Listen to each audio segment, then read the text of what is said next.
ഇപ്പോൾ doctor T M Thomas ഐസക്കിലേക്ക് വീണ്ടും. Thomas Isaac മുമ്പ് കഴിഞ്ഞ ഫെബ്രുവരിയിൽ കൺട്രോളർ ആൻഡ് ഓഡിറ്റർ ജനറലിൻ്റെ കേരള സംസ്ഥാനത്തെക്കുറിച്ചുള്ള സാമ്പത്തിക അവലോകന റിപ്പോർട്ടിനെ ആധാരമാക്കി താങ്കൾ ചിന്താവാരികയിൽ ഒരു ലേഖനം എഴുതിയിരുന്നു. സംസ്ഥാനത്തെ കടക്കണി സംബന്ധിച്ച് ഇത്തരത്തിലുള്ള അനാവശ്യമായ ആശങ്കകൾ ഉയർത്തുന്നത് യഥാർത്ഥത്തിൽ ജനോപകാരപ്രദമായ പദ്ധതികൾ വെട്ടിക്കുറയ്ക്കാനുള്ള സംസ്ഥാന സർക്കാരിൻ്റെ ഗൂഢാലോചനയാണ് എന്നാണ് താങ്കൾ ആ ലേഖനത്തിൽ ആരോപിച്ചിരുന്നത്. പിന്നെ എന്തുകൊണ്ടാണ് മാസങ്ങൾക്ക് ശേഷം 5-6 മാസങ്ങൾക്ക് ശേഷം ഇപ്പോഴുണ്ടായ ഈ കടക്കണിയെ താങ്കൾ വലുതായി കാണുന്നത്? കടക്കണിയല്ല, നിങ്ങളിപ്പോഴുടെ ചർച്ച ഉന്നയിച്ച പ്രശ്നങ്ങളൊക്കെ വളരെ പ്രസക്തമാണ്, ഞാൻ നിഷേധിക്കില്ല. പക്ഷെ നമ്മുടെ മുന്നിലുള്ള നമ്മളിപ്പോൾ ചർച്ച ചെയ്യുന്ന കാര്യം അതല്ല. കഴിഞ്ഞ മാർച്ചിൽ KM മാണി ഒരു ബഡ്ജറ്റ് അവതരിപ്പിച്ചു. അതിൽ വരവുണ്ട്, ചെലവുണ്ട്. വരവും ചെലവും കൂടി ചേർക്കുമ്പോൾ കമ്മി ഗണ്യമായിട്ട് കുറയുകയും അടുത്ത വർഷം എത്തുമ്പോൾ കമ്മി ഇല്ലാതാക്കുകയും ചെയ്യാൻ പറ്റുന്നൊരു കാഴ്ചപ്പാട് വെച്ചുള്ള ബഡ്ജറ്റാണ്. ഇന്നിപ്പോൾ നമ്മൾ 6 മാസം കഴിയുമ്പോൾ ഒരു പ്രതിസന്ധിയെക്കുറിച്ച് വർത്തമാനം പറയുന്നത് കാരണം എന്താ? ഒന്ന്, ബഡ്ജറ്റിൽ പറഞ്ഞതിനേക്കാൾ വരുമാനം ഉണ്ടായിട്ടുള്ള വളരെ കുറവാണ്. അതാണ് ലളിതമായിട്ട് കണക്കൊക്കെ ഞാൻ നാളെ പറയാൻ ഉദ്ദേശിക്കുകയാണ്. വളരെ കുറവാണ്. കഴിഞ്ഞ വർഷം ജൂൺ വരെ കിട്ടിയതിൻ്റെ ഏതാണ്ട് 10% കുറവായി. ഈ വർഷം കിട്ടേണ്ടത് 20% കൂടുതലാണ്. വരുമാനം ഗണ്യമായിട്ട് ബഡ്ജറ്റിൽ പറഞ്ഞതിനൊക്കെ കുറഞ്ഞിരിക്കുന്നു. 2, ചെലവ് കൂടിയിരിക്കുന്നു. കൂടിയത് പ്ലാൻ എക്സ്പെൻഡിച്ചറൊന്നുമല്ല. ജൂൺ അവസാനം വരെയും പ്ലാനിൽ ഒരു 10% ചിലവായിട്ടുള്ളത്. ഇപ്പോൾ KM മാണി പറയുന്നു KSRTCയുടെ ചിലവും KSEBിയുടെ ചിലവുമാണ്. പക്ഷെ 15 താലൂക്കിൻ്റെ ചിലവ് എവിടെയാണ്? ചോദിക്കുന്നിടത്തെല്ലാം സ്കൂൾ കൊടുക്കാനുള്ള ചിലവ് എവിടെ നിന്നാണ് ബഡ്ജറ്റ് വെച്ചിരുന്നു? എന്തെല്ലാം ഈ കൈയഴിച്ചിട്ടുള്ള ബഡ്ജറ്റിൽ പറയാത്ത ചെലവുകളാണ് ഓരോ ക്യാബിനറ്റ് ചേരുമ്പോഴും ഓരോ മന്ത്രിക്ക് ഉള്ളി തോന്നുമ്പോഴും.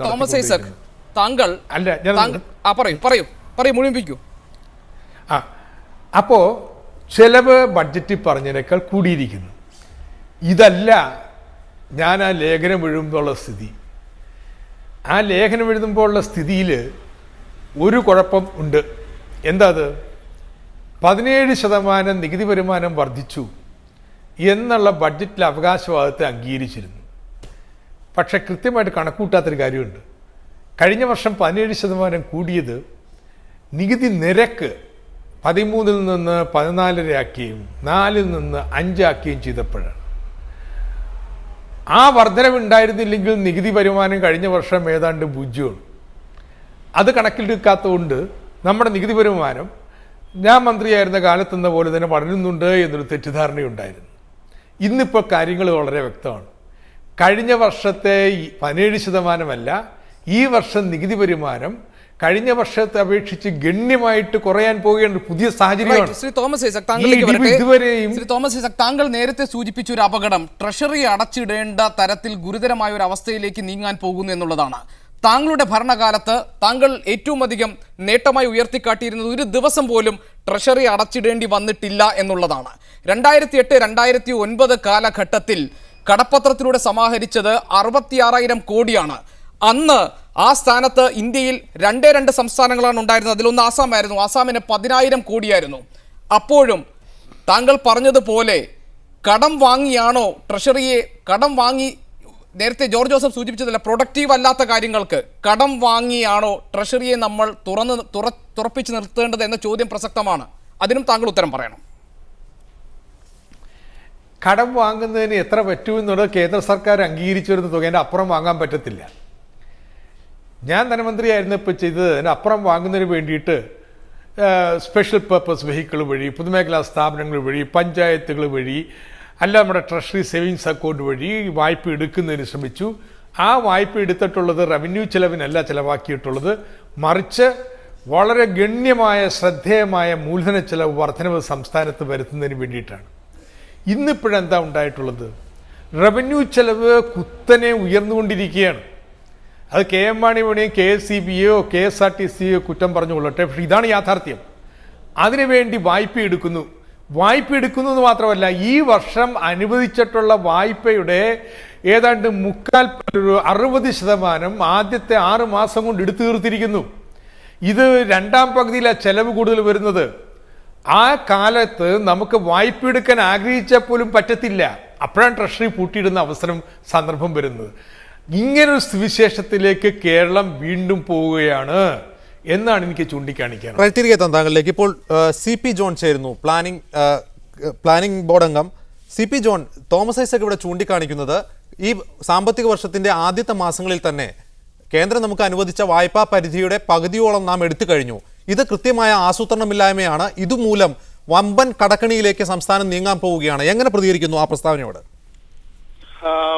ഏതാണ്ട് പകുതി എടുത്തിട്ടുള്ളൂ. 12,500 കോടി രൂപയുടെ എടുക്കാനുള്ള നമുക്കുള്ള അവസരമുണ്ട്, മാർക്കറ്റിൽ നിന്ന് എടുക്കാനുള്ള അവസരമുണ്ട്. അത് കൂട്ടി കിട്ടുമോ നമുക്ക് നോക്കണം. എന്തായാലും ഇപ്പൊ നമ്മളൊരു ആശങ്ക ഉണ്ടാക്കേണ്ട അവസ്ഥയൊന്നും ഉണ്ടായിട്ടില്ല. എങ്കിലും ചില കാര്യങ്ങൾ നമുക്ക് തുറന്ന് ചർച്ച ചെയ്യാവുന്നതാണ് ഇത്രയും ചർച്ച വന്നതുകൊണ്ട്.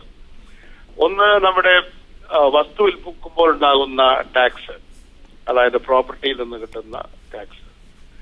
ആ എക്സ്ചേഞ്ചിൽ നിന്ന് പ്രോപ്പർട്ടി വിൽക്കുമ്പോൾ കിട്ടുന്ന ടാക്സിന്റെ കാര്യത്തിൽ 5, 6, 7 എന്നതിലേക്ക് അതിന്റെ നിരക്ക് നമ്മൾ താഴ്ത്തി കൊണ്ടുവന്നു.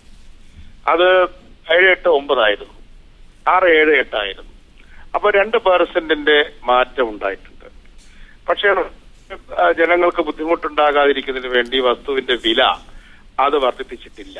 ആ ബേസ് ലൈൻ വർദ്ധിപ്പിച്ചിട്ടില്ല. ബേസ് ലൈൻ വർദ്ധിപ്പിക്കുകയാണെങ്കിൽ അതിലുണ്ടായിട്ടുള്ള കുറവ് വളരെയധികം മാറ്റാൻ കഴിയും, കുറച്ച് കൂട്ടാനും കഴിയും. വാസ്തവത്തിൽ ഇന്നിപ്പോ വസ്തുക്കൾ ഏറ്റെടുക്കുന്ന സമയത്ത് 50 ലക്ഷം രൂപ സെന്റിന് കൊടുക്കുന്ന എറണാകുളത്തുള്ള ചില പ്രദേശങ്ങളിൽ പോലും അതിന്റെ ഗവൺമെന്റ് നിശ്ചയിച്ചിട്ടുള്ള വില എന്ന് പറയുന്നത് 1.5 ലക്ഷം 2 ലക്ഷം രൂപയാണ്. അപ്പൊ അതുകൊണ്ട് അതിനെക്കുറിച്ച് എനിക്ക് ആശങ്കയില്ല. ഗവൺമെന്റ് എടുക്കേണ്ട ഒരു നടപടിയാണ്. മറ്റൊന്ന്, മദ്യത്തിന്റെ ചിലവ് കുറഞ്ഞിട്ടുണ്ട്. അതൊരു ചീത്ത കാര്യമെന്ന് പറയാൻ പറ്റില്ല. പക്ഷെ മദ്യത്തിന്റെ വിലയിലുണ്ടായ വർധന കൊണ്ട് ടാക്സ് കുറയുമെന്ന് ഞങ്ങൾ പ്രതീക്ഷിക്കുന്നില്ല. മൂന്നാമത്തത്, ഈ കഴിഞ്ഞ 2 മാസക്കാലമായിട്ട് വാഹനങ്ങളുടെ എണ്ണത്തിൽ വാഹനങ്ങൾ ഏതാണ്ട് 1 കോടിയിലേക്ക് നീങ്ങിക്കൊണ്ടിരിക്കുകയാണ്. എന്തായാലും 70 ലക്ഷം കഴിഞ്ഞു. അത് സാച്ചുറേഷൻ കൊണ്ടാണോ അതോ ഈ മൺസൂൺ കൊണ്ടാണോ എന്ന് അറിഞ്ഞുകൂടെ ചെറിയൊരു കുറവ് ഉണ്ടായിട്ടുണ്ട്. വാഹനങ്ങളുടെ എണ്ണത്തിൽ ഒരു ചെറിയ കുറവ് ഉണ്ടായിട്ടുണ്ട്. പക്ഷെ അത് ഓണക്കാലത്തോടു കൂടി മാറുമായിരിക്കാം. എന്തായാലും ആശങ്കപ്പെടുത്തേണ്ട തരത്തിലുള്ള ഒരു വിഷയവും ഉണ്ടായിട്ടില്ല എന്നതാണ്. Shri CP John, Shri KM Mani ഇന്ന് പറഞ്ഞത് സംസ്ഥാനത്തിന്റെ ധനസ്ഥിതി മോശമായിട്ടുണ്ടെങ്കിൽ അതിനുള്ള പ്രധാന കാരണം KSEBയും KSRTCയും ഉണ്ടാക്കി വെച്ച അധിക ബാധ്യത സർക്കാരിന് ഏറ്റെടുക്കേണ്ടി വരുന്നത് കൊണ്ടാണെന്നതാണ്. 2 പൊതുമേഖലാ സ്ഥാപനങ്ങൾ ഇത്തരത്തിൽ സംസ്ഥാനത്തിന്റെ ധനസ്ഥിതിയെ ബാധിക്കുന്ന തരത്തിൽ അതിന്റെ കെടുകാര്യസ്ഥത മൂലം നിയന്ത്രണം വിട്ടു പോകുന്ന സാഹചര്യം കേരളത്തിലുണ്ട് എന്ന് പറയുന്നത് ശരിയല്ലേ? അത് പരിശോധിക്കപ്പെടേണ്ട കാര്യങ്ങളാണ്. നമുക്കൊരുപാട് ബാധ്യതകളുണ്ട്. അത് പൊതുമേഖലാ സ്ഥാപനങ്ങളുടെ ബാധ്യതകളുണ്ട്. നമുക്കിപ്പോ കിട്ടുന്ന പണം തന്നെ നമ്മൾ ആലോചിച്ച് നോക്കൂ. മാണി സാർ കൊണ്ടുവന്നിട്ടുള്ള കാരുണ്യ ലോട്ടറി, ആ ലോട്ടറി നമ്മൾ നേരെ ജനങ്ങൾക്ക് കൊടുക്കുകയാണ്. ഇപ്പൊ കഴിഞ്ഞ തവണത്തെ ലോട്ടറി മാനേജ്മെന്റ് അച്യുതാനന്ദൻ ഗവൺമെന്റ് കാലത്തുണ്ടായതൊക്കെ നമുക്ക് ഓർമ്മയുണ്ട്. അത് നമ്മുടെ മാർട്ടിന്മാർക്കാണ് അതിന്റെ പ്രയോജനം ഉണ്ടായതെങ്കിൽ ഇന്നിപ്പോ കാരുണ്യ ലോട്ടറി ഏതാണ്ട് ആയിരക്കണക്കിന് ആളുകൾക്ക് 100 കണക്കിന് കോടി രൂപ തിരിച്ചു കൊടുക്കുകയാണ്. അതുകൊണ്ട് അത്തരത്തിലുള്ള കാര്യങ്ങളൊന്നും ഞങ്ങൾ ചെലവായിട്ട് കണക്കാക്കുന്നില്ല. പൊതുമേഖലാ സ്ഥാപനങ്ങൾക്ക് വേണ്ടി ചെലവാക്കുന്ന തുകയുണ്ട്. അതുപോലെ തന്നെ ഡീസലിന്റെയും പെട്രോളിന്റെയും വില വർദ്ധിപ്പിച്ച സന്ദർഭങ്ങളിലെല്ലാം ഇടതുപക്ഷ ജനാധിപത്യ മുന്നണി ഗവൺമെന്റ് അതിന്റെ വിൽപ്പന നികുതിയുടെ അധിക ലാഭവും കൂടി എടുക്കുകയാണ് ചെയ്തത്. പക്ഷേ UDF ഗവൺമെന്റ് അത്തരത്തിലുള്ള ലാഭം വേണ്ട എന്ന് വെച്ചുകൊണ്ട് ജനങ്ങളുടെ ഭാരം കുറയ്ക്കുകയാണ് ചെയ്തത്. ഇത്തരത്തിലുള്ള ഫിനാൻഷ്യൽ മാനേജ്മെന്റിന്റെ കാര്യത്തിൽ പോസിറ്റീവായിട്ടുള്ള നടപടികളാണ് UDF ഗവൺമെന്റ് എപ്പോഴും എടുത്തിട്ടുള്ളത്. എങ്കിലും നമുക്ക് ഇനി വരാൻ പോകുന്ന ഓണക്കാലത്തും അതിന് ശേഷം നടക്കുന്ന കച്ചവടങ്ങളിലും വളരെ ജാഗ്രതയോടുകൂടി ടാക്സ് പിരിക്കേണ്ടതായിട്ടുണ്ട്. അതുപോലെ തന്നെ വസ്തു വിൽക്കുന്ന സന്ദർഭങ്ങളിൽ കൂടുതൽ ടാക്സ് നമുക്ക് ലഭിക്കേണ്ടതായിട്ടുണ്ട്. നമുക്ക് ലഭിക്കേണ്ട ടാക്സ് പൂർണ്ണമായിട്ടും നമുക്ക് ലഭിക്കണം. അതിനു വേണ്ടിയിട്ടുള്ള ടാക്സ് എഫർട്ടുകൾ അത് സമർത്ഥമായി നടത്തണമെന്ന കാര്യത്തിൽ പ്ലാനിംഗ് ബോർഡ് അംഗം എന്നുള്ള എനിക്ക് വളരെ വ്യക്തമായിട്ടുള്ള അഭിപ്രായങ്ങളുണ്ട്. അത് നടക്കും എന്ന് തന്നെയാണ് ഞങ്ങൾ. ദയവായി തുടരുക. തോമസ് ഐസക്കിന് എന്തോ പറയാനുണ്ടെന്ന് തോന്നുന്നു. ജോൺ, വളരെ ലളിതമായ ചോദ്യം ചോദിക്കുകയാണ്. ബഡ്ജറ്റിൽ വരവും ചെലവും പറഞ്ഞിരുന്നു. ഇപ്പം തെളിവ് ഞാൻ നാളെ തരാം. ഇപ്പം തൽക്കാലം ഞാൻ പറയുന്നെടുക്കാം. റവന്യൂ വരുമാനം, നികുതി വരുമാനം, ലോട്ടറി ഒഴിച്ച് ബാക്കിയെല്ലാം ബഡ്ജറ്റിൽ വകയിരുത്തിയതിനേക്കാൾ ഏതാണ്ട് 15% കുറവ് കഴിഞ്ഞ വർഷത്തേക്കാൾ 15% കൂടുന്നതിന് പകരം റവന്യൂ ചെലവ് അതൊരു 10-15% കൃത്യം എനിക്കറിയത്തില്ല വർധനവ് വരുന്നു. ഇങ്ങനെ വന്നു കഴിഞ്ഞാൽ ബഡ്ജറ്റിൻ്റെ സന്തുലിതാവസ്ഥ തകിടം മറിയില്ലേ? ഈ വിടവ് നികത്താൻ വേണ്ടിയിട്ട് ഒരു വർഷം മുഴുവൻ ചെലവാക്കേണ്ട വായ്പയുടെ 60% ആദ്യത്തെ 6 മാസം ഇവിടെ ചെലവാക്കി കഴിഞ്ഞാൽ രണ്ടാം പകുതിയിൽ പ്രതിസന്ധി വരില്ലേ ജോൺ? വെറുതെ അതും ഇതൊക്കെ പറയില്ലേ? കൃത്യമായിട്ടുള്ള ചോദ്യം മറുപടി പറ. ഞാൻ കൃത്യമായിട്ടുള്ള കണക്കാ പറഞ്ഞത്. 12,500 കോടി വായ്പ എടുക്കാവുന്ന സ്ഥാനത്ത് 6,100 കോടി എടുത്തിട്ടുണ്ട്. ബാക്കി 6,400 ഇനിയും എടുക്കാനുണ്ട്. 2, ഇപ്പൊ കഴിഞ്ഞു പോയത് പഞ്ഞമാസങ്ങളാണ്. മാർക്കറ്റ് ഡള്ളായിരുന്നു. അതുപോലെ തന്നെ മറ്റു തരത്തിലുള്ള എല്ലാ തരത്തിലുള്ള വ്യാപാരങ്ങളും വസ്തു കൈമാറ്റങ്ങളും കുറവായിരുന്നു. ഇത് വരുന്നത് ഒരു മാർക്കറ്റിംഗ് ആയിട്ടുള്ള ഒരു വലിയൊരു ബമ്പർ ഓഫറുകളും കാര്യങ്ങളൊക്കെ വെച്ചിട്ടുള്ള ഒരു സമയമാണ്. ഈ സമയത്ത് ജാഗ്രത വേണമെന്നുള്ള അഭിപ്രായമാണ് പ്രതിപക്ഷം പറയുന്നതെങ്കിൽ എനിക്ക് പൂർണ്ണമായി യോജിപ്പാണ്. കാരണം ഇവിടെ നടക്കുന്ന കൈമാറ്റങ്ങളുടെ അല്ലെങ്കിൽ വിൽപ്പനയുടെ മുഴുവൻ ടാക്സും പിരിച്ചെടുക്കണം. അതുപോലെ തന്നെ ഇപ്പോ നമ്മുടെ നാട്ടിൽ മദ്യത്തിന്റെ വളവ് വിൽപ്പനയിൽ കുറഞ്ഞു എന്ന് പറയുമ്പോൾ എവിടെയെങ്കിലും കള്ളവാറ്റ് നടക്കുന്നുണ്ടോ എന്ന് എക്സൈസ് വകുപ്പ് ശ്രദ്ധിക്കണം എന്ന അഭിപ്രായവും ഞാൻ പറയേണ്ട സ്ഥലങ്ങളിൽ പറഞ്ഞിട്ടുണ്ട്. ദയവായി തുടരുക. ഇപ്പോൾ ബി എ പ്രകാശ്, തോമസ് ഐസക്കും CP ജോണും പറയുന്ന കാര്യങ്ങൾ ഏറെക്കുറെ സമാനമാണ്. ഇരുവരും ഒരേ കാര്യം തന്നെ അംഗീകരിക്കുന്നു. ആദ്യത്തെ 6 മാസത്തിൽ വായ്പ എടുക്കുന്നതിൽ കൂടുതൽ കരുതൽ വേണമായിരുന്നു എന്ന വാദമാണ് ഇരുവർക്കുമുള്ളത്. പക്ഷേ ഇത്തരത്തിലുള്ള വളരെ മൈക്രോ ലെവലിലുള്ള ഇടപെടലുകൾ കൊണ്ട് പരിഹരിക്കാവുന്നതാണോ കേരളത്തിൻ്റെ റവന്യൂ കമ്മി എന്ന് പറയുന്നത്? കാരണം കേരളത്തിൻ്റെ റവന്യൂ എക്സ്പെൻഡിച്ചർ, റവന്യൂ ചെലവ് എന്ന് പറയുന്നത് 70% ശമ്പളത്തിനും അതുപോലെ പെൻഷനും വേണ്ടി ഉപയോഗിക്കുന്നു. കേരളത്തിൻ്റെ പൊതുകടം കേരളത്തിൻ്റെ മൊത്തം ആഭ്യന്തര ഉൽപ്പാദനത്തിൻ്റെ 28%. ഇത്തരത്തിൽ ഭീമമായ അന്തരമുള്ള ഒരു സാമ്പത്തിക വ്യവസ്ഥിതിയെ ഇത്തരത്തിലുള്ള ചെറിയ ചെറിയ ഇടപെടലുകൾ കൊണ്ട് ഈ സാമ്പത്തിക പ്രതിസന്ധി മറികടക്കാൻ കഴിയുമോ? അല്ല, ഇപ്പോൾ ഇവിടെ ഉള്ള ഒരു പ്രശ്നം, ഈ എക്കോണമി ഒരു റിസഷനിലാണ്. ഒരു റിസഷൻ ആകുമ്പോൾ തീർച്ചയായിട്ടും സർക്കാരിൻ്റെ വരുമാനങ്ങൾ കുറഞ്ഞിരിക്കും. അങ്ങനെ ഇപ്പോൾ ടെമ്പററി ആയിട്ടുള്ള ഒരു പ്രശ്നമില്ല എന്ന് ഞാൻ പറയുന്നില്ല. പക്ഷേ ഞാൻ ഇവിടുത്തെ പ്രശ്നത്തിനെ കാണുന്നത് ഇതൊരു സ്ട്രക്ചറലായിട്ടുള്ള പ്രോബ്ലമാണ്. ഇവിടെ ഇപ്പോഴത്തെ സർക്കാരാണോ അല്ലെങ്കിൽ തോമസ് ഐസക് മന്ത്രിയായിരുന്ന കാലത്ത് എന്നുള്ള പ്രശ്നമല്ല. ഇവിടുത്തെ മൊത്തത്തിലുള്ള ധനകാര്യ മാനേജ്മെൻറ്റ് വളരെ മോശമായിട്ടുള്ള ഒരു മാനേജ്മെൻറ്റാണ്. അത് കുറേ അധികം വർഷങ്ങളായിട്ട് തുടർന്ന് വരുന്നു എന്നുള്ളതാണ്. നമ്മുടെ ഈ വരുമാനത്തിൻ്റെ ഏതാണ്ട് 63% ശമ്പളവും പെൻഷനും പലിശയുമായിട്ട് നമ്മൾ ചിലവാക്കുന്നു. അതായത് നമ്മുടെ വികസന ആവശ്യങ്ങൾക്കൊന്നും നമുക്ക് പണമില്ല. പിന്നെ ഈ പബ്ലിക് സെക്ടർ അണ്ടർടേക്കിങ്സ്, ഇപ്പോൾ ഇലക്ട്രിസിറ്റി ബോർഡുണ്ട്, KSRTC ഉണ്ട്. KSRTCക്ക് പെൻഷൻ കൊടുക്കണമെങ്കിൽ സർക്കാർ പണം കൊടുക്കാനൊക്കില്ല.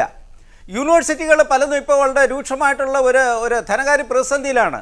ഇപ്പോൾ കേരള അഗ്രികൾച്ചർ യൂണിവേഴ്സിറ്റി വളരെ രൂക്ഷമായിട്ടുള്ള ധനകാര്യ പ്രതിസന്ധിയിലാണ്. ഞാൻ മനസ്സിലാക്കുന്നിടത്തോളം കേരളത്തിലെ യൂണിവേഴ്സിറ്റികളൊക്കെ തന്നെ സമീപഭാവിയിൽ പെൻഷൻ കൊടുക്കാൻ പ്രശ്നങ്ങൾ ഉണ്ടാകുന്ന രീതിയിലേക്ക് കാര്യങ്ങൾ